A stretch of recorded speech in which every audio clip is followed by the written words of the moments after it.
You don't want justice, you want revenge. Your mother died when you were about to turn 12. Everyone says it was your father, a dangerous man, a drug dealer, a ghost in the records, a name people whisper. You grew up hearing the same story. Your father wanted to escape. Your mother wanted to escape with him. Something went wrong. She died. He disappeared. And you were left alone, not completely.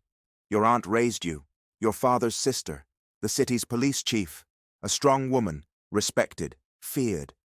To everyone she is a legend. To you she is family. She says your father will pay one day. She says she will catch him. You say you want to help. But you know you don't want to arrest him. You want something different. Your life seems normal. University in the morning, boring classes, thick books, professors who talk too much, classmates planning their future. Not you.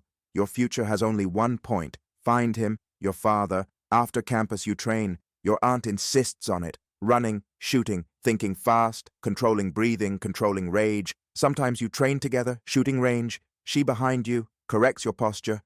Don't squeeze the trigger out of hate, she says. Then what? With your head. You don't answer, because you know that the day you face him there will be no head. You are in university, a full classroom. The professor talks about police procedures, hostage-taking, proportional use of force. You don't take notes. You only watch the screen. There is a training video. An agent takes aim, hesitates, shoots late. The suspect escapes. The professor pauses the image. Doubt kills, he says. Some students nod. You don't. Because you know something. You never doubt. Never doubt when you think of your father. Your phone vibrates. A message from your aunt, the police chief. Only 3 words. We have a lead. Your pulse quickens. You read the next message. About your father. You look at the classroom. Everything is normal, but you feel something starting to move. Something that has been waiting for years. And for the first time, you leave university. The wind is cold, the city keeps its pace. Cars, people, lights, but you only watch your phone. Another message from your aunt. An address, nothing more. You know it, an old warehouse. The police have been monitoring it for months. Supposed contact point of your father's network. You get in the car, drive fast, too fast. You know you shouldn't go.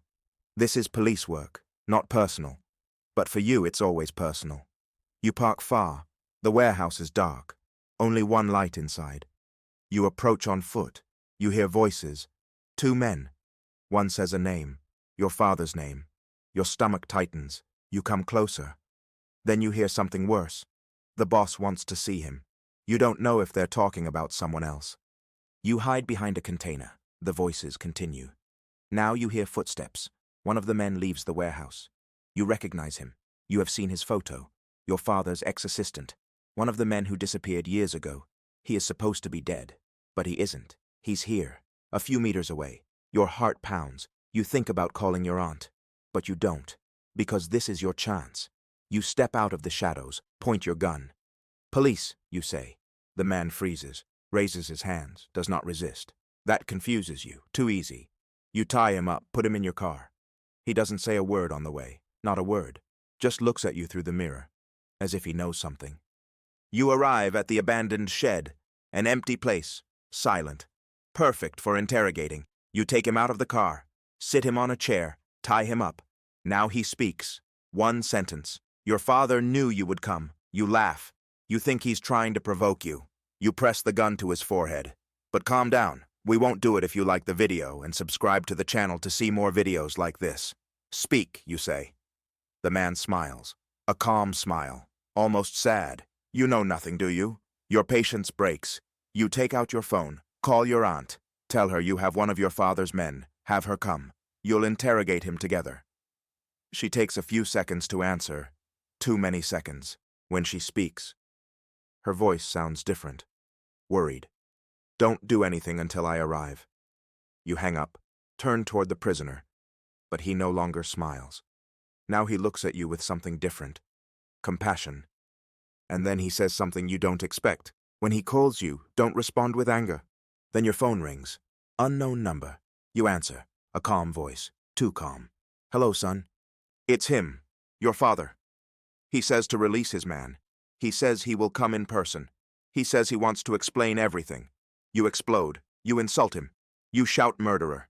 You press your service gun to the face of the tied man. Come if you have the courage. Your hand trembles. A second. The gun goes off. The shot echoes. The man screams. The bullet hits his stomach. You hang up. Your aunt arrives. Sees the man. Sees the blood. Looks at you. What did you do? You don't answer. The man is dying. They decide to put him in the trunk. Your phone keeps vibrating. Your father calls again. You don't answer. They drive toward a river. Dark night. They open the trunk. The man no longer breathes. They are about to throw the body. Then lights arrive. Cars. Armed men. They surround them. Take them down. Open the trunk. See the body. They are furious. Your aunt shouts, "He's the son of their boss, and I am his sister." The men hesitate, but they are too angry. A voice shouts from afar, "Stop!" Everyone turns. A man walks toward you, slowly, confidently. It's your father. You see him for the first time. You don't know what to feel. He looks at you, kneels before you. They beat your aunt, leave her unconscious, cover your head, put you on a helicopter. Everything is noise, darkness. Your father speaks nearby, says he didn't kill your mother, says maybe she died because of him, but not by his hand. You don't listen. You arrive at his hideout. It's not a simple hideout, it's a command center. They take off your hood. The white light hits your eyes. You blink. When your vision clears, you see everything. Giant screens, rows of monitors, digital maps, marked routes, ports, containers, airports, maritime routes, land routes, numbers, figures, millions, perhaps billions. Other screens show cameras, laboratories, sealed packages, white blocks lined like bricks. Armed guards watch every corridor, men counting money, trucks entering. For a moment you understand. The reach, the scale. Your father is not just a mobster, he is an empire, an invisible king controlling streets he doesn't even know. And for a second, just a second, you imagine something dangerous. You imagine being his heir, the prince of all those streets, the man who controls all this. Respect, power, fear. But the image breaks, because you remember your mother, her voice, her laugh, the way she looked at you. And you remember what they told you all your life, that your father killed her. The rage returns. All this empire, and yet he chose to destroy his own family. Your father is before you, calm, elegant, pours himself a glass of wine as if at any dinner, as if you hadn't traveled half the world trying to destroy him. Takes a sip. His eyes have no fear, only tiredness.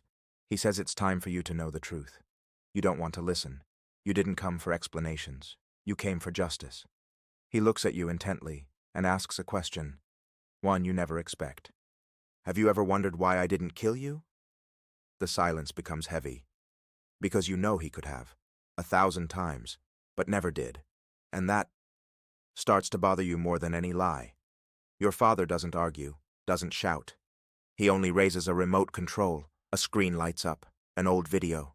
The image is grainy, faded colors, a garden, your garden, the house where you grew up. You recognize every corner, the tree, the wooden table, the small slide, and then you see her, your mother. She is alive, walking in the yard, laughing. Your aunt is with her, and you appear running in the image, small, innocent, 12 years old, a child.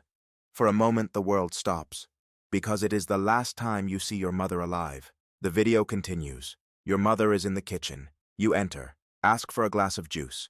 You are impatient. You insist. She says no again. Something small changes on your face, a gesture, a childish anger. But the video does not stop. Your aunt enters, says something. Your mother is distracted. You hit the table, throw a tantrum. Your aunt sighs, says she will go get something in the yard, leaves, and leaves you alone with your mother. Your breathing starts to speed up, because you know something is coming, but your mind tries to deny it. On the table there are tools. Your father had been fixing something that day. A hammer, a screwdriver, a metal wrench. Your hand moves on the screen. You take it. You don't want to look. But the sound doesn't stop. A hit, then another, a scream. Your mother's scream, then silence. The video stops, and the silence in the real room is worse than any gunshot. Because now you know, it wasn't your father. Your mind refuses to accept it. It can't be real, it can't. Your father speaks. His voice is low. There is no hatred in it, only an old sadness. He says that when he arrived, it was already too late. He says he saw what had happened. He says he saw your hands. He says he saw the fear in your eyes. You were a child who didn't understand what he had done. He says he could have turned you in, could have let the world know the truth, but he didn't, because you were his son. He says the fault was his, for leaving tools nearby, for not being there, for not protecting either of you. So he made a decision, asked your aunt to tell another story, to say that he had done it, that you never knew, that you grew up believing your father was the monster, because it was better that you carry hate than that guilt.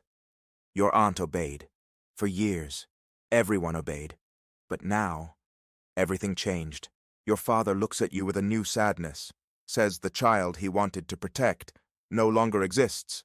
Now you are a man, a dangerous man, a man who has killed, a man who has destroyed half an empire to reach him, says he can no longer protect you, says some truths only end one way. He takes out an injection. The liquid is clear, silent, final. Says it's quick, says it will be better that way. But something inside you breaks. You don't accept the story. You don't accept the guilt. You don't accept anything. Rage explodes. You break the ties, throw yourself at him. Everything happens in seconds. You snatch the injection from him, stab it in his neck. He staggers. The guards shout. You shoot the screens.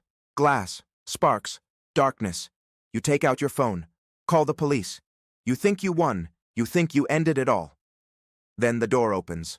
Armed men enter. Many, too many. Bullets come first. 1, 2, 10. Your body falls. The world turns slow, very slow. The noise disappears. The blood turns cold. And everything ends. Now you are in darkness. No screens, no gunshots. Only silence. And in that silence, in hell, you see your mother, and also your father, waiting to accompany you in death, forever.